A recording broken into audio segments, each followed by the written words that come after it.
Well, once again, welcome to this month's video blog.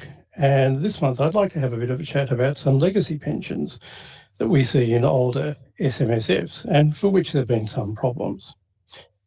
Following the commitment of successive governments, earlier this September, the government released draft regulations which will provide the framework for unwinding legacy pensions for members who choose to do so.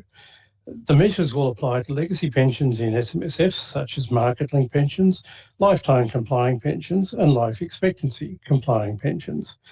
Whilst we can complain about the length of time that successive governments have taken to provide the framework for unwinding these pensions, the draft regulations were tabled and, to the delight of the industry, are very comprehensive and answer just about all of the questions that have been raised by the industry over a period of years. Legacy pensions is a generic term used to qualify certain old-style pensions that are generally no longer available in SMSFs. Some of these, as I say, are market-linked pensions, lifetime complying, life expectancy complying pensions, which carry certain restrictions, which are generally very strict, one of which being that they cannot be commuted or simply cashed out or turned into an account-based pension at will. These types of pensions can only be commuted if the money from the commutation is used to acquire another legacy pension or if the ATO forces the commutation. In the past, under the reasonable benefit limits regime, the use of certain lifetime non-commutable pensions gave rise to the capacity to be able to access the higher pension RBL, and in some cases, due to the calculation methodology, enable the cramming of monies under the lump sum RBL caps. As such, they were extremely useful in being able to manage a client's RBL position. The draft regulations provide rules which would allow the commutations of these legacy pensions by essentially removing the requirement that a commuted legacy pension must be turned into another legacy pension.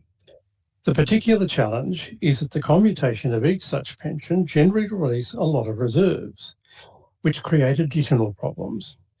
When a lifetime non-commutable pension is commuted, for example, the actuary produces two amounts, the commutation amount and the effective actuarial reserve.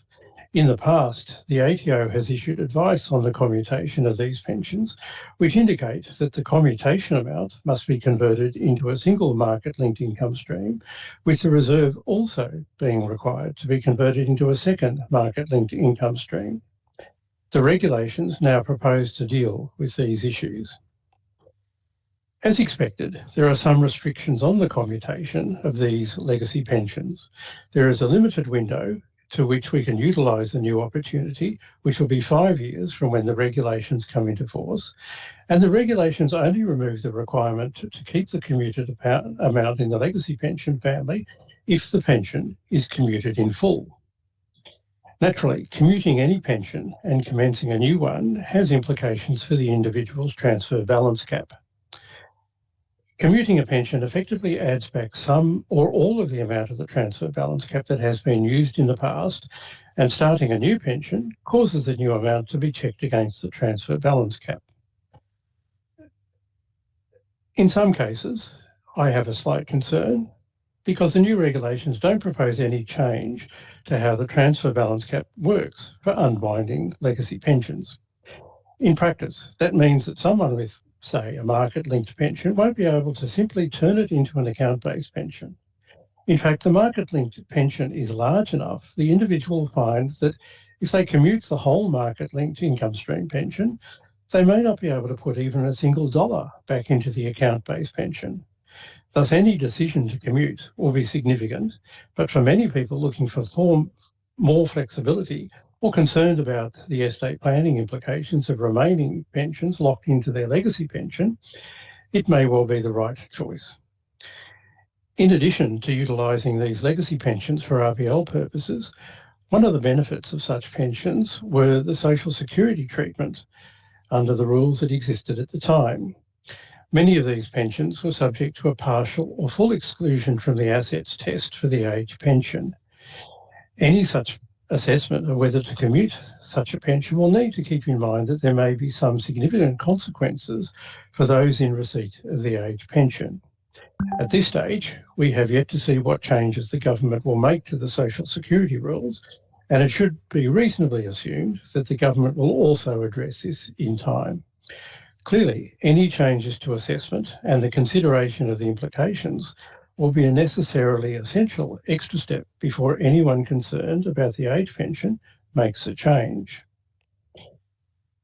Additionally, for those potentially impacted by the proposed $3 million earnings Divis 296 tax rules, stopping the complying pension, a life expectancy pension after 1 July 2025, could also have adverse tax implications.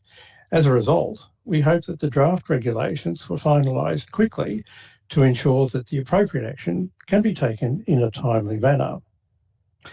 The rest of the proposed regulations make extra changes to the way in which reserves are handled.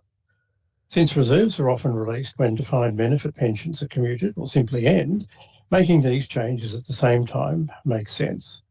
The treatment of reserve, of course, is generally the subject of a whole extra session.